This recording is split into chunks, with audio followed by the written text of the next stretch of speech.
We've seen an improvement in our overall safety statistics, upwards of maybe 30% increase.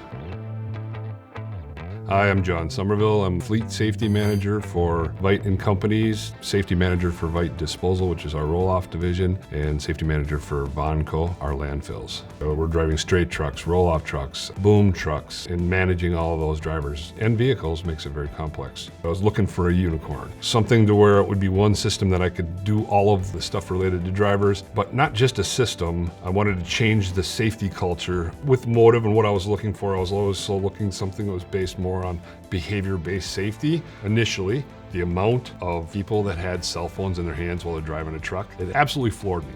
We started with, just putting the cameras in, letting them get used to what they are, what they do. We went from like 39 miles per severe event up to 303 miles in like a 2-month period. That was huge, huge. And the only thing that I did in between there was I turned on the in-cab alerts. So that was that proactive behavior-based safety. And we try to be very proactive on that stuff. The ones that I would consider zero tolerance: cell phones, seatbelt, stop sign violations. But all of those numbers, since we started installing the dual-facing dash cameras, have dropped significantly.